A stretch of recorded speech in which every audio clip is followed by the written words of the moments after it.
Hey guys, my name is Joseph Lee. I'm currently a sophomore at MIT studying computer science, economics, business analytics, and data science. Today, I wanted to go over Harvard's rating scale and kind of how they generally and numerically evaluate applications. I think this is something that's very important and something that not that many people know about. Basically, this is a rating scale that was revealed because of Harvard's lawsuit that was filed against them because of affirmative action, if you remember that case. And basically, this is really the only numerical and concrete sort of scale that we've learned about ever since college admissions really started, because they were kind of forced to, Harvard was, to release their information about how they viewed applicants and how they rated applicants because of the lawsuit.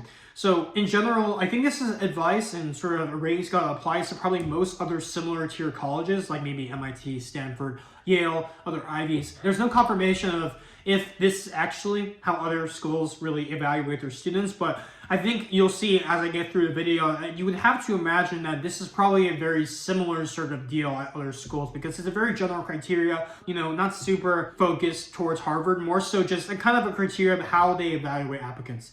And I think that by the end of this video, you'll see that you can very easily evaluate yourself on this scale and kind of get an idea of what you need to improve on and what you need to actually do in moving forward in order to give yourself the best chance of getting into Harvard or any other school like this. But to start, let's just break down how Harvard's 4 factors are assessed on the scale of 1 to 6. Harvard assesses athletics, academics, personality, and extracurriculars on a 1 to 6 scale, with 1 being the best. And be warned, most people cannot get 1s because it's very hard to get 1s.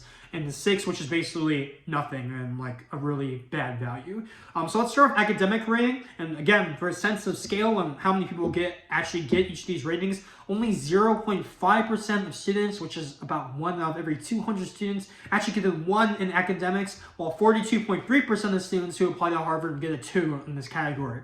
So to summarize, and I will be reading only the ratings from 1 to 3 because I think those are the most relevant for students who will be watching a video like this. 1 means seminal potential, a genuine scholar, near perfect scores and grades, in most cases combined with unusual creativity and possible evidence of original scholarship. So a 2 in academics is magna potential, an excellent student with superb grades and mid to high 700 scores in the SAT or 33 plus ACT. And a 3 is cum laude potential, excellent grades in mid 600 to low 700 scores, 29 to 32 ACT. So as you can see, just simply getting really high test scores and really good grades only gets you a 2. And that's why most students, I think the median or the mode for students who apply to Harvard is a 2, because many students will have scores that are like about 1500 or 33 or above on the ACT. And they'll just end it at that and they think that's good enough for academics. But while that is pretty much good enough, because a 2 rating, as you'll see later, is a very good rating and solid enough, a 1, which really makes you stand out, is extremely hard. You have to get both perfect scores and perfect test scores, while also like doing original research and having super good academic competition scores and stuff like that, which is extremely hard to do, which is why, again, think about it, people who apply to Harvard are very high achieving most of the time. Only 1 of every 200 about Harvard applicants actually get a 1 in this category. For extracurriculars, only 0.3% of applicants get a 1, even lower this time, while 23.8% of applicants get a 2. So a 1 in extracurriculars is an unusual strength in 1 or more areas, possible national level achievement or professional experience, a potential major contributor at Harvard, truly unusual achievement. 2 is a strong secondary school contribution in 1 or more areas such as class president, newspaper editor, etc. Local or regional contribution, major accomplishments. Significant school and possibly regional accomplishments. For example, an applicant who was student body president or captain of the debate team and a leader of multiple additional clubs. A 3 in ECs is a solid participation without special distinction. You can upgrade this to a 3 plus or a 2 minus in some cases if the extracurricular is particularly extensive and substantive.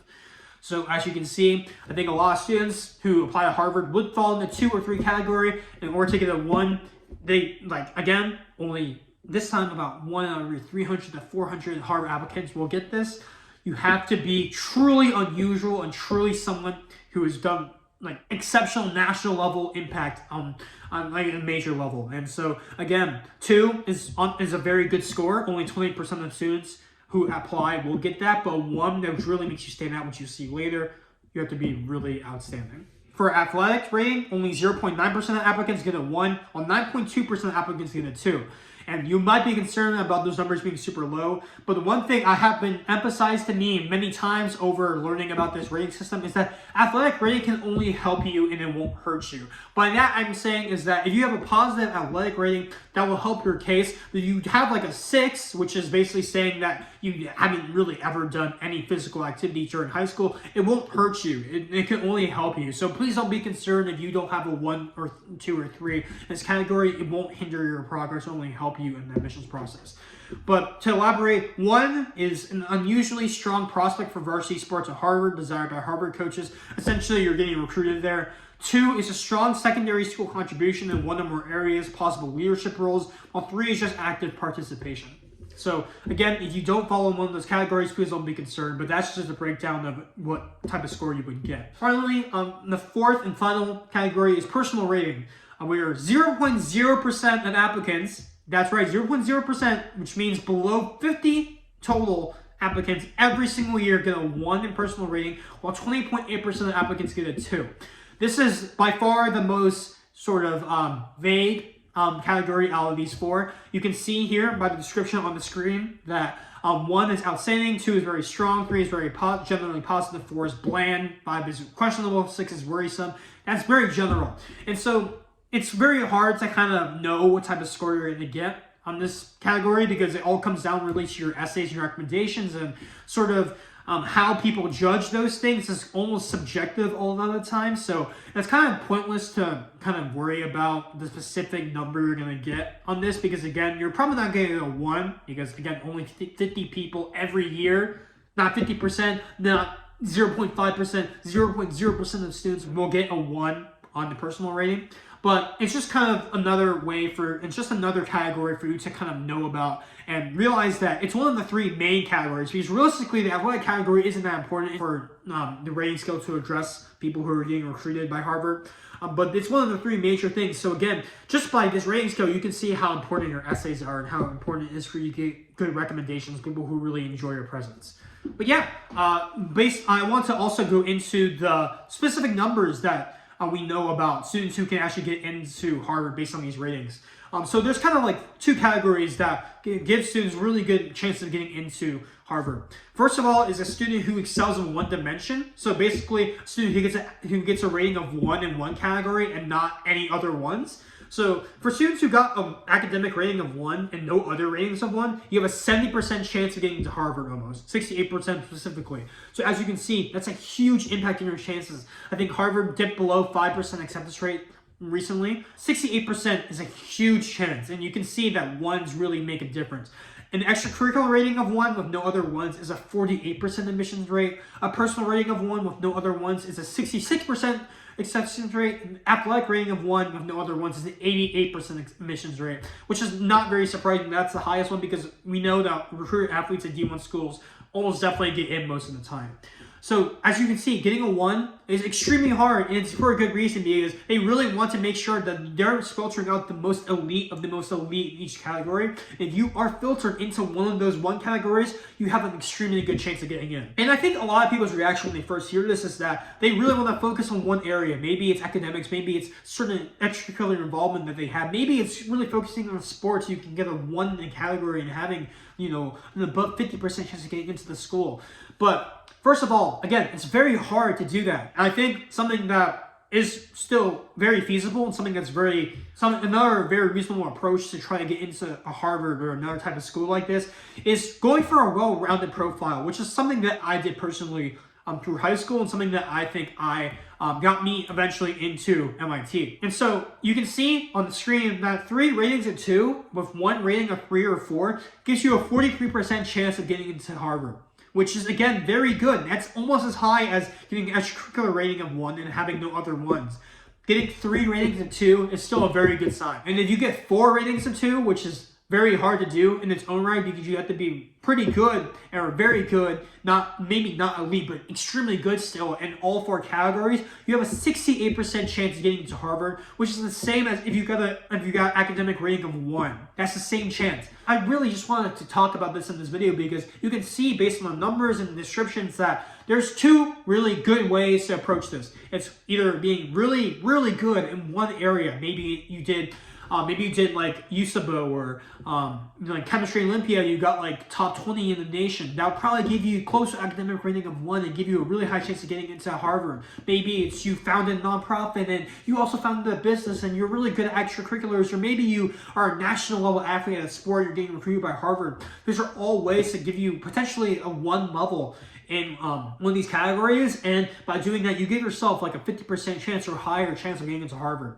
But another way to do it is to analyze it and say, hey, maybe I can't get a 1 in any of these categories because it's really hard, but maybe I'm really good or really decent at a lot of things. I can emphasize those things and work on myself in many ways, and maybe I can get 3 or 4 2s, and at the same time up my chances to almost the same exact level as someone who gets a 1 in one category. And so to wrap things up, I just want to show you that weaker candidates that had no ratings of 1 or 2, they had a 0.1 admissions rate. So it's very important for you to aim for as many 1s and 2s as possible. And to conclude, I just want to say that I think this is a good sort of video to reference in the future, because once you're going through your college admissions process, maybe you're at the beginning, maybe you're at your end, it's good to self-evaluate yourself and kind of figure out, what are my strengths, what are my weaknesses, and what types of things do I realistically have a chance of improving to a 1 or 2 level in the future? What sort of things maybe do I need to sort of let go and focus on other things for the sake of maximizing my chances? You can use these statistics, you can use these numbers as a guide for how you want to approach your admissions process in the future,